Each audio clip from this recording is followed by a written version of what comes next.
Bonjour, c'est Steve, j'espère que vous allez bien. Je suis dans un nouvel endroit en Espagne, je suis à Almeria. C'est tout au sud de l'Espagne, tout au sud de l'Andalousie. C'est super beau, il fait super chaud, c'est super agréable. Encore une fois, vous me voyez avec plein de soleil. Je crois que c'est un peu compliqué de faire sans le soleil ici et c'est ce que je suis venu chercher, donc je suis super content d'être venu ici. Et donc voilà, je profite de ce super spot qui est calme, c'est super bien. Contrairement à Malaga où j'étais la semaine dernière, il y a peu de touristes, peu de bruit, c'est calme, on entend le bruit des vagues, j'espère que vous l'entendez aussi.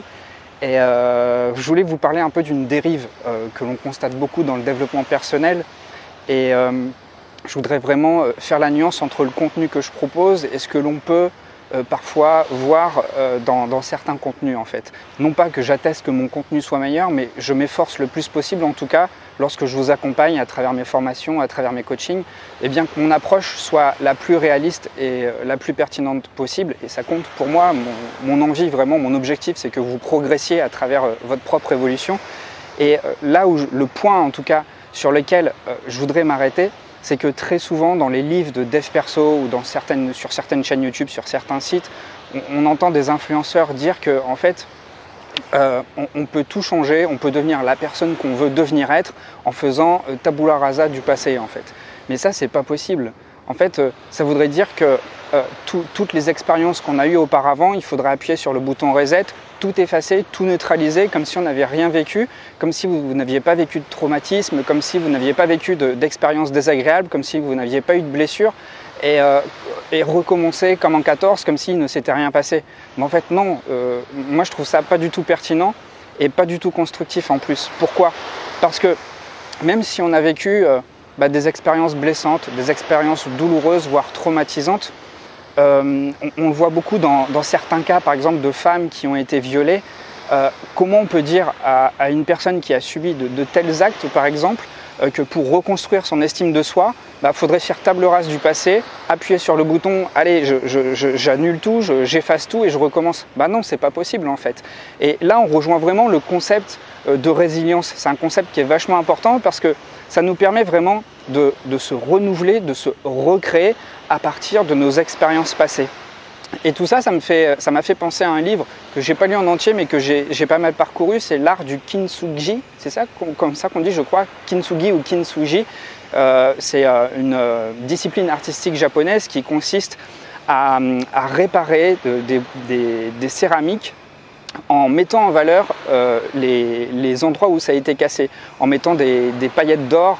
Et on peut faire une métaphore sur le plan personnel dans nos évolutions. C'est-à-dire que dans nos vies, on a tous des affres, on a tous des cicatrices par rapport à un passé qui est plus ou moins douloureux, par rapport à des échecs qu'on a eus, par rapport à des personnes qu'on a perdues. Et en fait, ce qui va rendre cette expérience plus belle, peut-être plus parlante et plus résiliente, c'est le fait d'avoir tiré des leçons de ces blessures. Et on tire des leçons de ces blessures à partir du moment justement où on arrive à produire quelque chose à partir de ces cicatrices. C'est ça qui est vachement important. Et là où j'en viens, puisque je suis dans la thématique de l'estime de soi depuis quelques jours avec vous et que je vous propose une formation Self-Power pour se reconstituer une estime de soi, eh bien tout l'enjeu de ma démarche, c'est justement de s'appuyer sur ces expériences passées, de travailler sur les croyances que l'on a forgées à partir des expériences passées. Le plus souvent, c'est là où un accompagnement est vachement intéressant parce que quand on a vécu des expériences qui ne sont pas super agréables, on a pu se créer des croyances limitantes. Des croyances limitantes qui peuvent nous limiter par rapport à notre potentiel d'action, par rapport à notre identité, par rapport à certaines facettes de notre personnalité. Et tout l'enjeu, en fait, tout le travail, ce n'est évidemment pas de faire comme si ces croyances n'existaient pas et de se dire « ouais, je suis capable de tout, tout va bien, j'ai plein de ressources et tout ». Maintenant, c'est juste de se dire « qu'est-ce que je comprends de ces croyances limitantes, en quoi elles me limitent justement, en quoi elles ne sont pas des croyances ressources et comment je peux les transformer, comment je peux en fait en faire un terreau fertile sur lequel je vais pouvoir m'appuyer à partir des expériences passées, à partir des représentations passées que j'avais de moi, pour faire naître une nouvelle facette de moi. Mais en aucun cas, se recréer, ce n'est pas fait à partir de rien. Donc ce que je veux vous dire par là, c'est de ne jamais oublier qui vous êtes, d'où vous venez et ce que vous avez vécu.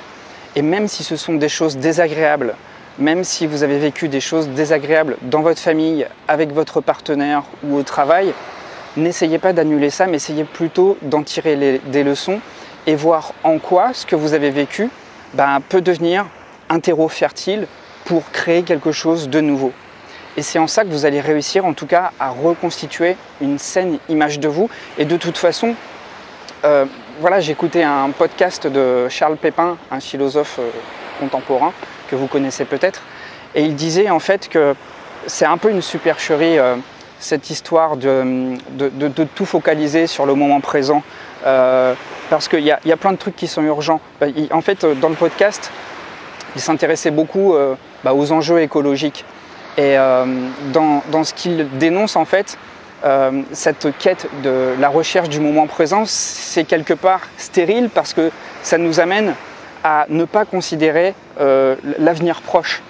Ce que je veux vous dire ici, c'est que c'est bien de vivre le moment présent, c'est bien d'apprécier, je ne vous dirai jamais le contraire puisque j'en parle assez souvent, de se concentrer sur sa respiration pour rassembler ses idées, pour se recentrer soi-même. Simplement, lorsque vous voulez aller mieux, eh bien, vous ne pouvez pas oublier votre passé. C'est-à-dire que le présent que l'on construit aujourd'hui, maintenant, il est toujours créé à partir du passé. Il y a une analogie qui est assez intéressante aussi. Par exemple, lorsque vous faites une dégustation de vin. Lorsque vous faites une dégustation de vin, évidemment, c'est agréable parce que vos sens sont sollicités, vous vivez un moment convivial avec d'autres personnes, vous êtes pleinement présent à vous parce que vos sens sont tout émoustillés.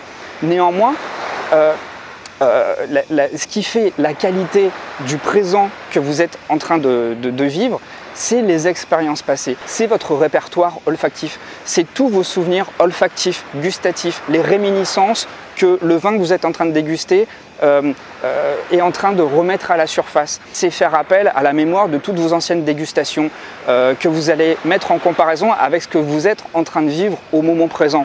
Donc c'est bien de vivre le moment présent, c'est bien d'apprécier ici maintenant, mais n'oubliez jamais qu'en fait on est une construction de notre passé que l'on met en perspective ici dans le présent et dans l'avenir.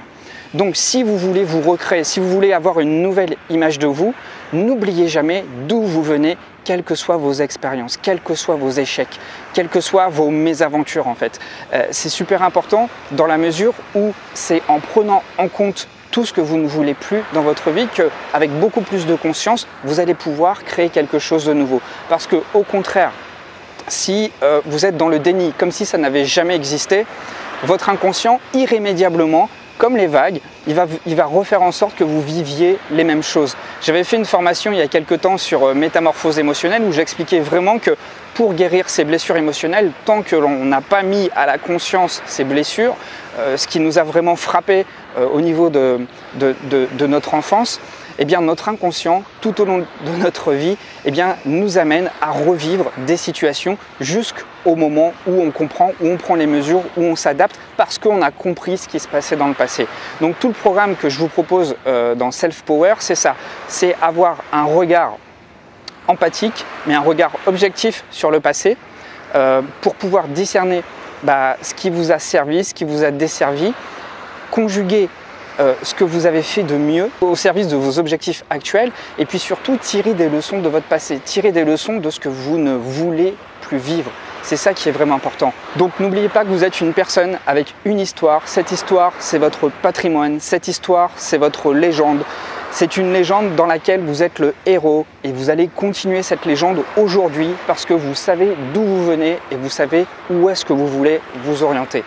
Voilà, si vous voulez suivre cette démarche, si vous voulez suivre cette logique, le programme Self Power est encore en lancement pendant encore quelques jours. Donc si vous voulez en profiter, c'est le premier lien dans la description. Moi, je suis intéressé de connaître votre point de vue. Vous pouvez me le partager dans les commentaires. Et puis, je vous dis à très vite pour une prochaine vidéo et je vous laisse sur ces quelques images.